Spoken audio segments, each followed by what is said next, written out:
आज हमारे साथ आयुषी मिश्रा हैं, जो अभी थर्ड ईयर के स्टूडेंट हैं केजीएमसी की, और इन्होंने स्टार पीएमटी में स्टार हाइब्रिड प्रोग्राम ज्वाइन किया था।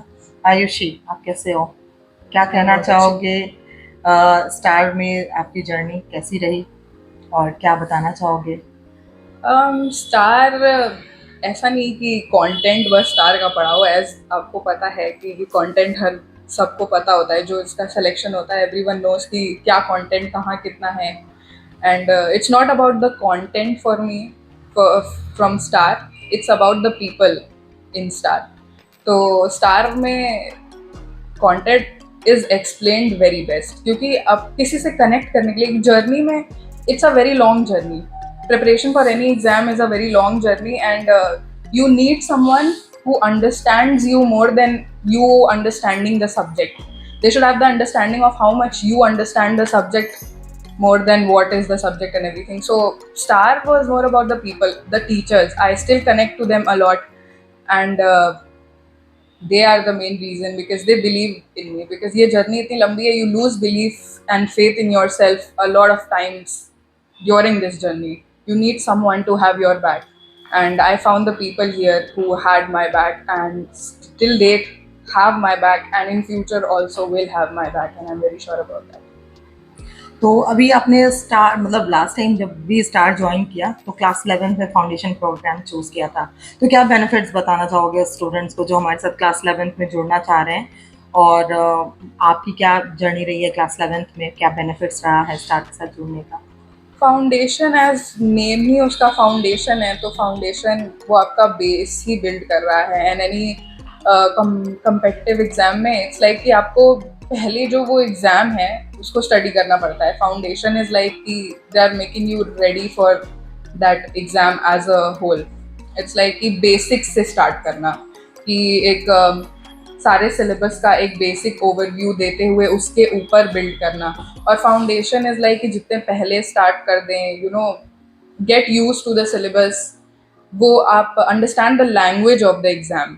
तो foundation help me in that to understand the language of the exam, and then to be fluent in it is something secondary, that is the next step after foundation. Foundation, yes. अभी के लिए जैसे कि अभी foundation के लिए आपने बताया, अभी आपको जो बेनिफिट्स हुए स्टार से, तो क्या किसी को थैंक्स बोलना चाहोगे, स्पेशली किसी टीचर्स को जो आपको इस पूरे जर्नी में सपोर्ट किए? ऑब्वियसली इसके बिना तो नहीं होगा कुछ कंप्लीट। मेरे थैंकिंग क्या, almost Rahul sir first and foremost, क्योंकि he was always there. He is the provider of the institution. And it's like कि किसी भी टाइम कुछ भी आपको चाहिए as a student, if he recognizes you that you can do better and you're willing to do your hard working, he'll provide with you with anything and everything that you need. And that is his quality. And after that, Om sir, Om sir को मैं जितना thank करूँ उतना कम है, क्योंकि अभी तो जर्नी लंबी है उनके साथ, that is never ending. That is what I am talking about, कि यहाँ पे टीचर्स के साथ आप बॉन्ड जो फॉर्म करते हो, that trust is very important, and I see that is diminishing these days in students of today. That कि वो टीचर से कनेक्ट नहीं करते, वो डिस्कनेक्ट हो जाते हैं, दे डोंट ट्रस्ट देम और द प्रोसेस और एनीथिंग। बट इट्स लाइक कि आपको एक मेंटर चाहिए होता है लाइफ में। एक मेंटर का बहुत बड़ा इम्पोर्टेंस है। अगर आपको सही मेंटर मिल जाता है, you will surely go the right way. तो ओम सर, उसके बाद Rajneesh sir, these all are the people जिनको जितना थैंक करे उतना कम है, क्योंकि they will always be there. Okay, thank you so much. आप इतना अच्छा फील करते हो टीचर्स के लिए भी, एंड जो होपली जो हमारे नए स्टूडेंट्स भी ज्वाइन करें उनको भी बहुत अच्छा ये अपॉर्चुनिटीज़ मिले उनको इन टीचर्स से पढ़ने का। दूसरा ये बोलूँगी कि अभी आपका थर्ड ईयर है, हाँ, मेडिकल। तो आप क्या कैसा फील करते हो? बहुत सारे स्टूडेंट होते हैं, बहुत डाउट्स में रहते हैं कि मेडिकल फील्ड में जाना है नहीं जाना है, और आगे की जर्नी टफ है बहुत, तो क्या एंजॉय कर सकते हैं इस पढ़ाई को? तो उसके लिए कोई मैसेजेस? टफ तो है। Anyone who opts for this exam या दिस फील्ड नोज कि it takes decades of your life. लेकिन कुछ भी अच्छा आप करने जाओगे, कोई भी फील्ड हो, आर्ट्स हो, कुछ भी हो, जब तक आप उसमें एक दशक नहीं दोगे अपने जीवन का, आपको सेटिस्फैक्शन नहीं मिलेगा। And this is a field कि आप प्रोसेस में आप सेटिस्फैक्शन आपको before you join it you need to know कि it's a long journey and you'll have to have patience. But उसके रिजल्ट्स मिलते हैं एंड तब मिलते हैं जैसे now I am doing patients, मतलब पेशेंट्स देखती हूँ मैं, डायग्नोसिस करना and actual hands on skill work, extraction या जो भी हो गया.